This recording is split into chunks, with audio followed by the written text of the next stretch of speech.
All right, folks, buckle up, because we're diving into a wild story out of Cleveland that's got the NFL world buzzing like a beehive at a tailgate. When Shedeur Sanders slipped to the 5th round of the 2025 NFL Draft, most fans figured he'd be riding the pine, maybe holding a clipboard behind Joe Flacco, picking up scraps in preseason blowouts. But what went down at the Browns minicamp? Man, it's the kind of plot twist that make Night Shyamalan jealous. This ain't just a feel-good rookie tale. It's a seismic shift that's got coaches, players, and analysts rethinking everything about the Browns' quarterback room. You're not going to believe what happened when Shedeur got his shot with the first team. And wait till you hear what Myles Garrett had to say. It'll leave your jaw on the floor. Let's break it all down, because this might just be the greatest draft steal in recent NFL history. Stick with me, because Shedeur Sanders is rewriting the script on what a rookie QB can do, and it's going to change how you see the game. Picture this, a scorching Tuesday morning at the Browns minicamp in Berea, Ohio. The sun's beating down, coaches are barking orders, clipboards in hand, and the quarterback room is as stacked as a tailgate buffet. You've got Joe Flacco, the grizzled Super Bowl MVP who's seen it all, still slinging it at 40. Then there's Deshaun Watson, a veteran presence looming like a thundercloud over the roster. Add in Deshaun Gabriel, the hyped-up rookie from Oregon with all the athletic flash, and you've got a QB room that's not exactly screaming for a 5th rounder to shake things up. But Shedeur Sanders, he didn't wait for an invite to the party. He kicked the door down and took over the DJ booth. It all went down during a high-pressure, move-the-ball drill, the kind where every snap's dissected like it's 4th and goal in the Super Bowl. Everyone expected Deshaun Gabriel, the media's golden boy, to take the second team reps. Veterans were going through the motions, business as usual. Then, out of nowhere, Shedeur Sanders jogs onto the field ahead of Gabriel. This wasn't a mix-up in the depth chart or head coach Kevin Stefanski tossing a bone to a late-round pick. This was a statement. And let me tell you, Shedeur didn't just show up. He owned the moment like he was born for it. His passes, crisp as a fall Sunday in Cleveland. His timing, like he's been running this offense since Pop Warner. The dude had a command presence most QBs take a decade to develop. One assistant coach was overheard muttering, "Where the heck did this come from?" The sideline was electric, players pointing, coaches huddling, even the equipment guys stopped to watch. The offense didn't just look good with Shedeur under center, it looked like a well-oiled machine, humming with a confidence you don't expect from a guy who was QB4 a week ago. Whispers turned to roars, and suddenly, everyone's asking, did the Browns just pull off the steal of the century? Let's talk stats, because this ain't just vibes. Shedeur's got the numbers to back it up. Back in college, he was dropping dimes with a 71% completion rate. Impressive, right? But get this, last season, he hit 74% of his throws while getting sacked 42 times. Let that sink in. 42 sacks, and the guy's still threading needles like it's a 7-on-7 drill. Most quarterbacks would have crumbled under that kind of pressure. Mechanics shot, confidence gone. Not Shedeur, he got better. That's not just grit, that's elite production under fire. The kind of poise you can't coach and most veterans spend years chasing. What's got the Browns coaching staff buzzing isn't just the accuracy, it's where the ball's going.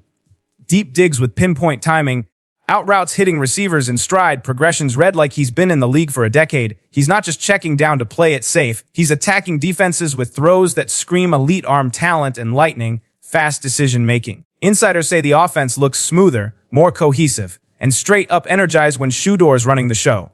Something they haven't seen in Cleveland in a minute. And this is a guy who was buried at the bottom of the depth chart just weeks ago. Now, let's get to the moment that had everyone's jaws dropping. Myles Garrett, the Browns' defensive superstar, isn't exactly known for handing out compliments like candy on Halloween. But after one of Shedeur's reps, Garrett pulled him aside and said something that's still echoing through the facility.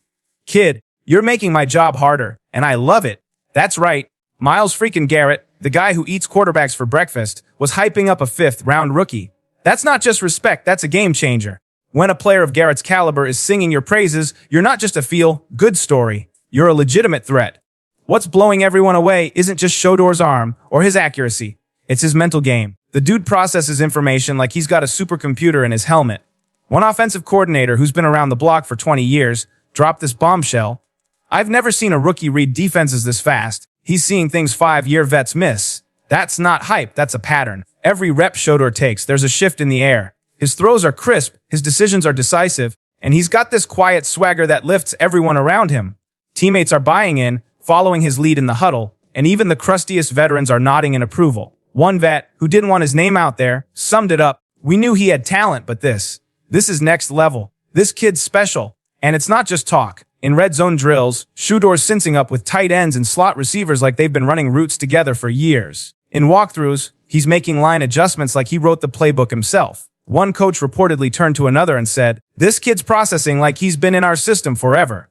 That's the kind of stuff that flips depth charts and makes GMs rethink their entire draft strategy. Here's what separates Shedeur from the pack: his work ethic. While some rookies might have soaked about being QB4, chasing clout on social media, or whining about reps, Shedeur went full grind mode. We're talking 12-hour days breaking down film, studying every defensive scheme, and mastering not just his role but the entire offense. He's been soaking up advice from Watson, and anyone else will talk ball. No ego, no drama, just a relentless hunger to get better. When his chance finally came, he didn't just seize it, he exploded like a bottle rocket on the 4th of July. And it's not just about the physical prep. Shedeur's got that champion's mindset you can't fake. During OTAs, when he was buried in the rotation, he didn't pout or point fingers. In his own words, you gotta embrace where you're at. Whether you're getting reps or not, you can let it drag you down or use it to fuel you. That's not just maturity, that's the kind of mental toughness that turns roster hopefuls into locker room leaders. Mary Kay Cabot, the no-nonsense Browns insider, isn't calling this hype anymore. She's calling it earned. When a reporter like her flips the script, you know something real is happening. Let's talk about the elephant in the room. The Browns' quarterback room is a powder keg of talent and egos. A few weeks ago, Dillon Gabriel was the shiny new toy, the dual threat stud with a highlight reel college career. Coaches loved his upside, analysts couldn't stop gushing about his potential. He was the presumed heir behind Flacco and Watson. But football doesn't care about hype, it cares about results. And right now, Shedeur Sanders is stealing the show. In one of the most telling moments of camp, Shedeur got the nod over Gabriel during a live drive simulation. Not some meaningless warm-up, but the part of practice that actually matters. That was the first sign the hierarchy's shifting. Shedeur's command in the huddle, his decisiveness, his ability to make everyone around him better, it's impossible to ignore. Gabriel's got the flash, the athleticism, the arm talent for days. But Shedeur, he brings control. Gabriel might give you a highlight. Shedeur runs the offense like he built it from the ground up. The timing's sharper, the communication's tighter, and the rhythm's undeniable. Even the toughest critics are starting to come around. In the NFL, respect isn't handed out like participation trophies. It's earned. And Shedeur's earning it in spades. Cornelius Lucas, a veteran leader in the Browns locker room, didn't mince words when asked about the QB battle. It's a dogfight out there, but Shedeur, he's standing out. That's not just locker room talk. That's a vet who's seen it all, giving props to a rookie who's barely unpacked his bags. Receivers are building chemistry with him faster than anyone expected. Tight ends are raving about his ball placement. Even defensive players, the guys who face him every day, admit he's tough to rattle. One lineman joked, "I'm bracing for a hefty rookie dinner tab with this guy." Behind the laughs, there's real respect for a fifth-rounder doing everything right. This ain't just a heartwarming underdog story. Shedeur Sanders might be the spark that ignites a revolution in Cleveland. A few standout practices. That's just the tip of the iceberg. He's doing things even the most optimistic coaches didn't see coming, forcing them to rethink the depth chart, their game plans, heck, their entire season outlook. When a fifth-round pick is veteran coaches second, guessing their scouting reports, you're not just looking at a diamond in the rough. You might have found your franchise cornerstone. The Browns took a chance on Shedeur in the 5th round, and some called it a reach, a courtesy pick for Deshaun Sanders' kid. Now those same doubters are eating their words. Shedeur's not just competing, he's commanding the field with the poise of a 10-year vet and the hunger of a walk-on. Whether he's QB1 by week 1 or not, one thing's clear: Shedeur Sanders is here to stay, and the NFL better take notice. So, what do you think? Is Shedeur the real deal? Or is this just minicamp magic? Drop your thoughts in the comments, and let's talk ball. If you're loving this deep dive into the Browns QB drama, smash that subscribe button and hit the bell for more NFL news. No fluff, just the real stuff. Let's keep the conversation going. Tell me, if you're Kevin Stefanski, who's your starter week 1?